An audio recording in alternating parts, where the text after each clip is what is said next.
All right, we are back here on the show. We got my guy Ant back in the building, and Ant, I'm sorry that you got cut off there, but we headed for time, so I want to move on to the boxing topic here. Should Tim Tszyu and Sebastian Fundora have been stopped early? And I'll leave it with you to kick us off. Yeah, because I mean, what you don't want is somebody dying in the ring. And when I think when we see the aftermath of what happened, it was the right decision to be made, for both fighters. So I'm not mad that they stopped the fight. We have to protect the fighters. Unfortunately, this is, I hate to use this analogy, but this ain't the rap game. Death does not benefit the sport of boxing. You don't want to have your fighters dying in the ring. So right decision was made. And I hope that if this happens, if it happens again, the right decision will be made again. I had a chance to. What was? Oh my goodness!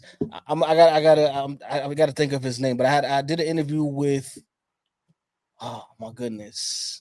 You know what? Let me get his name because I feel so bad right now. But he actually he killed a fighter in the ring. Mm. Oh my god, I'm so mad. I'm drawing the blank right now on his name.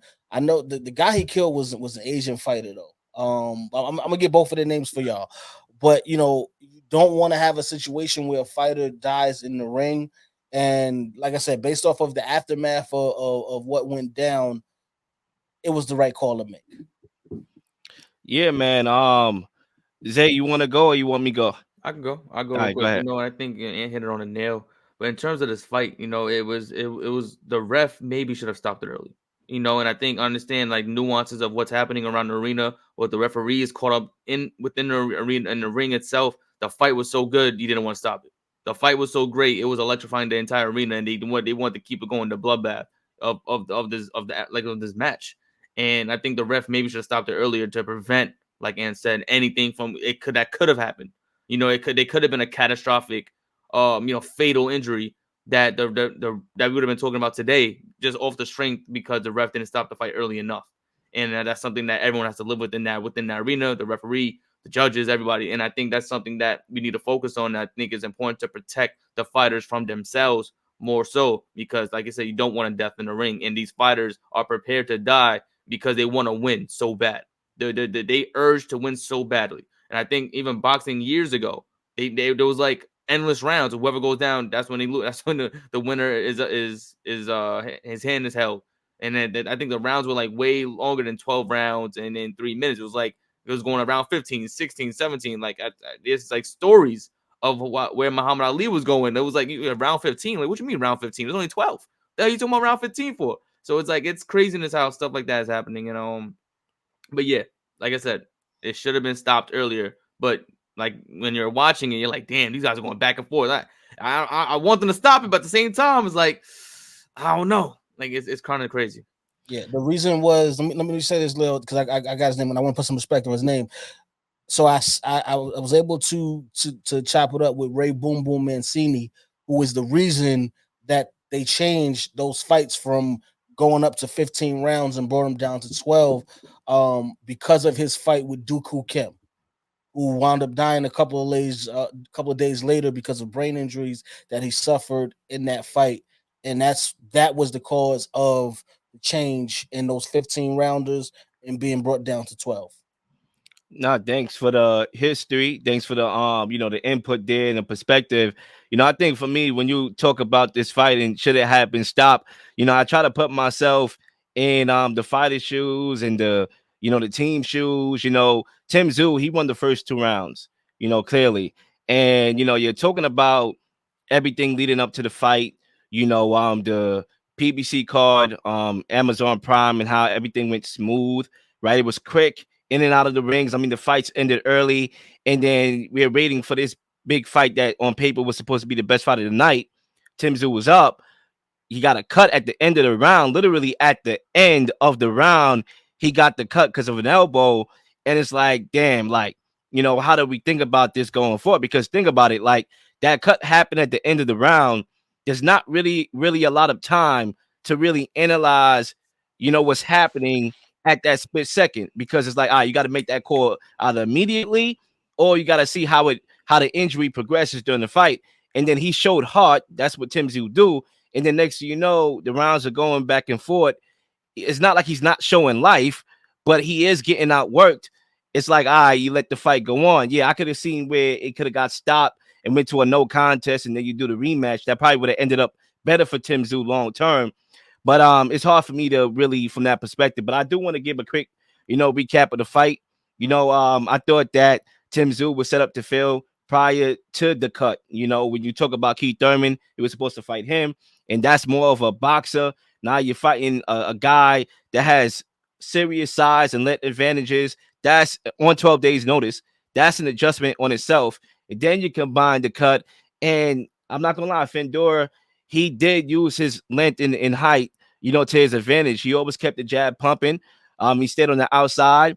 He fought a very disciplined fight. Never got into a firefight with a guy like Tim Tszyu, because in his past fights, Fundora, he has gotten stopped. He got knocked out by Brian Mendoza. He was winning the fight. And you don't want to engage in a firefight with a guy like Tim Tszyu, because he will break you down slow and go into the body. And he didn't go to the body in this fight. He couldn't even see. I felt that he was scared to really throw a lot, because he was scared of the counters that he really couldn't see. So that was that. But could they have stopped the fight? Sure. Am I mad they didn't? Is it like, oh my God, they got to be fired? No. But I do think long term is going to hurt Tszyu, because I think Fundora is probably going to end up fighting Spence. His trainer said that that's the big money fight. And even with a loss, with Spence, he's still going to be right back in the thick of things at 154. So I think they're going to get that fight going. And then they're probably going to X him out, because there's a business side to boxing. And Tim Tszyu, the heart, I get it. You're a throwback fighter. You want to fight the best. You want to fight through adversity. But the business of boxing could freeze you out. And you might have just given up your path to being on the good side of the business of boxing. And I'll leave it there for my first lap. Any last thoughts before we move on to Rolly? I just want to say real quick, Tim Tszyu, like that fight it was one for the ages. I'll say that for sure. And I think Tim Tszyu, like you said, a heart of a champion. Unfortunately, that is no longer the case. And boxing is a very cruel world. And they're gonna put him versus Spence. And what happens if Tim Tszyu beats Spence? Does Spence still get those shots? Does Spence still get those looks? And you make the argument, maybe not, because after that showing against Crawford, and then if he loses to Tszyu as well, now it's like, all right, now I guess Spence is on the back end of like the bad side of boxing in that regard. But yeah, I think it just boxing needs to change its methods, and in terms of how things are being judged and how things are going within the ring, because that's why a lot of fighters go on the way they do, because the way that they're being judged is not really a fair metric. It's kind of like whoever's the favorite. It's inconsistent too, because even Tim Cheatham, he actually gave the fight to Tim Tszyu 116 and 112. And I know watching the fight that a lot of the rounds was close. I actually had it on my card. I gave Fundora the fight 7 rounds to 5. But there were a lot of moments in that fight where Tszyu had landed the more powerful punches of substance, but you had Fundora's work rate where he was just out jabbing him and out landing him. So it's like, okay, I see a lot of fights like that where the fight is close, the round is close, and you got the fighter landing the more powerful shots, but you got the other guy he may not be landing the more powerful shots, but he's landing a little bit more. And then you get in those conundrums, and what do you award, and how do you judge a fight? And I think boxing has to figure that part out, because to me, it was no way that Tim Tszyu won this fight, although it was very close, although it was very action-packed, although it was very good. I thought that Fundora won the fight. I thought they got it right. I don't know what Tim Cheatham is doing, but it's in his name, I guess. My last point too is that another thing that we have to keep in context here is that Tszyu was fighting in America. He was trying to increase his American base. That's why the Keith Thurman fight was going to be the fight, despite him coming off a layoff, because he's American and he has popularity. So that's the goal. And when you have the cut, you got to think of all those things in a split second before you allow him to come back for round 3. And then when you allow him to come back from round 3, then it's the game of, okay, well, if he's not getting dominated, then should I really stop this fight? There's a lot of things you have to consider. Health, what the fighter wants, but then again, you got to protect the fighter as well. There's a lot of things that you really could talk about when talking about this topic, and that's why, it's hard for me to say it should have been stopped, especially when he went the distance, lost a close fight, and has, all this time to recover from his injury. So we'll see what happens. Let me say this, and you can end it on this right here. We have a long standing relationship with Ring 10 New York, which is one of the bigger boxing charities. What they do is they raise funds for fighters that have fallen upon hard times for whatever the reason.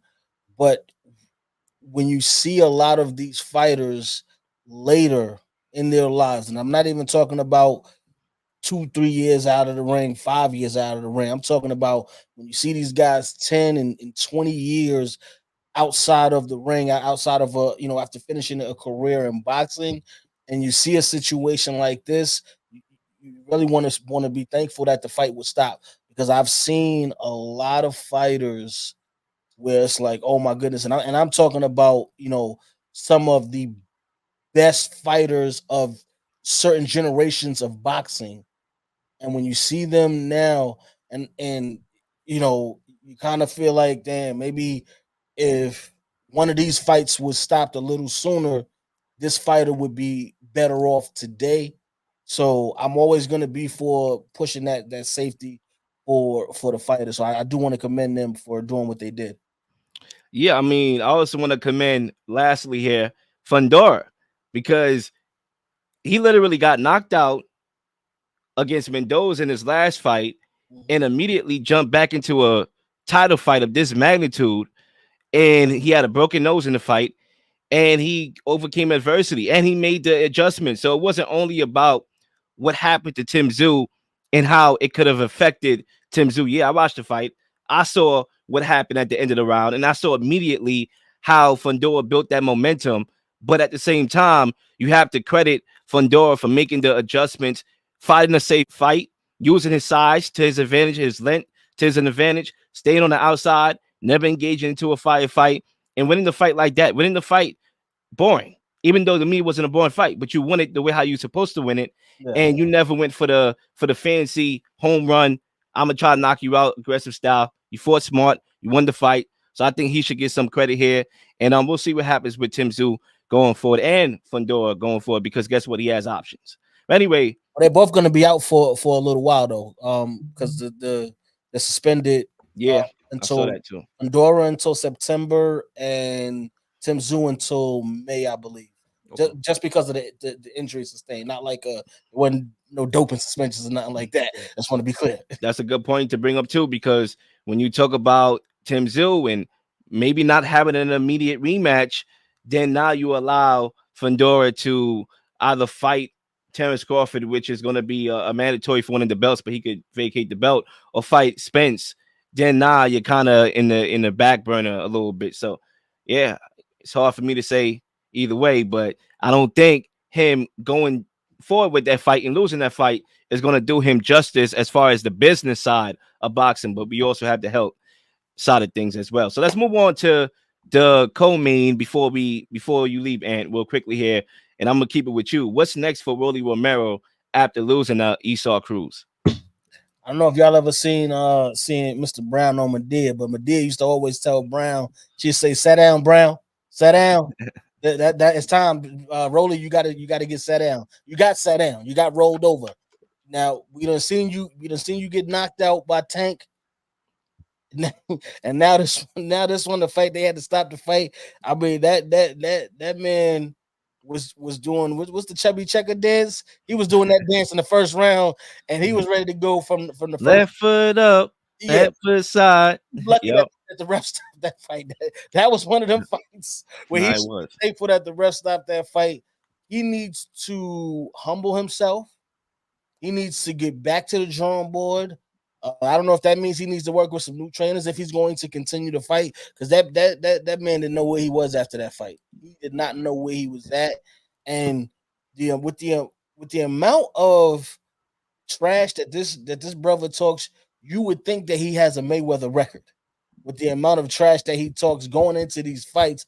And what you saw here was, I know he had the burgundy trunks on, but he might as well had all red trunks on because you was poking the bull, and you got into the fight. You got into the ring with a bull, and you was the matador, and he was coming at you that whole fight, walking you down and beating the brakes off of you every round of that fight.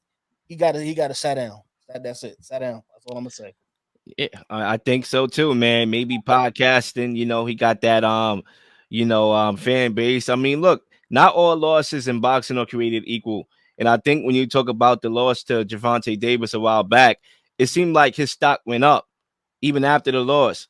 And I think that's what happens when you fight arguably the biggest face. Yeah, Gervonta Davis, Tank, Abdul Wahid, that guy right there. When you fight the meal ticket, when you fight the box office attraction, there's not a lot of risk there, only reward. And that's why when he lost, his stock was able to go up. Same thing with Spence. He got dominated by Terrence Crawford, and yet he might be fighting for a belt at 154. Ryan Garcia, same thing in his fight against Tank. His popularity still up there, even though he had the popularity before he fought Tank anyway. So that helps.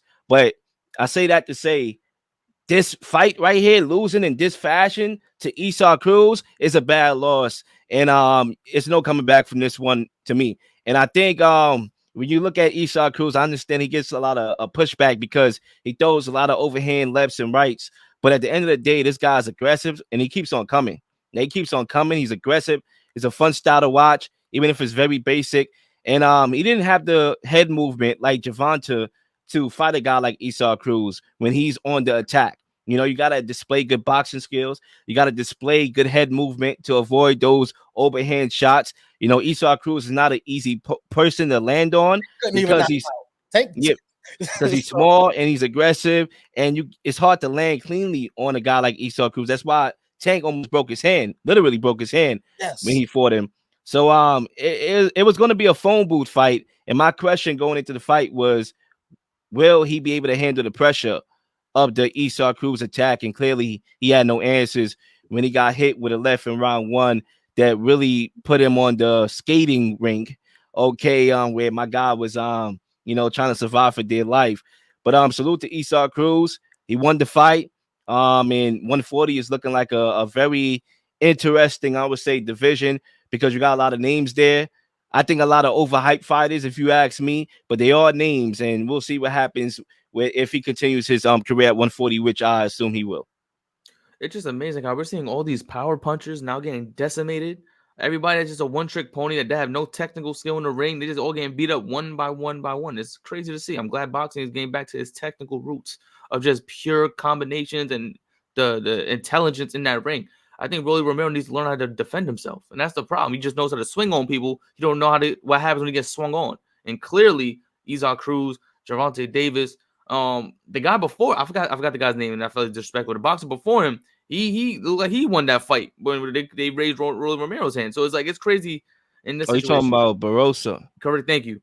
Oh man. He was saying that fight was a robbery, that he should have never won that fight. So it's wild that Rolly Romero just still doesn't understand who he is as a boxer and how he needs to elevate if he wants to continue this career of boxing. He's already at the age of 29 years old, and I guess some habits die really hard, and he's never going to learn. But he has to figure out something if he wants to be in this ring for another 5 years, let alone 3. Because right now it's just looking like what's next for him? Nothing. You got to figure that out for yourself. I mean, look, one fight that I would probably throw out there is probably Regis Prograis because they both coming off of terrible losses. I mean, it's no shame in losing to Haney, but my guy was outclassed, But I think that fight makes sense for both of them. But yeah, PBC, Amazon Prime's debut. I thought it was a good debut. I thought everything ran smoothly. Fights was in and out. We didn't have to wait. I almost missed the Isaac Cruz Rolly Romero fight. I actually tuned in around round 4. I didn't realize it started so early. That's how everything was moving. Please like and subscribe for all the up-to-date content. You've been slinging shows left and right, slinging content left and right. Please don't miss anything. If you do, like, subscribe, leave a comment, or leave a question, something you may want to answer, something you may have. All ideas are great ideas. Nothing's a dumb question.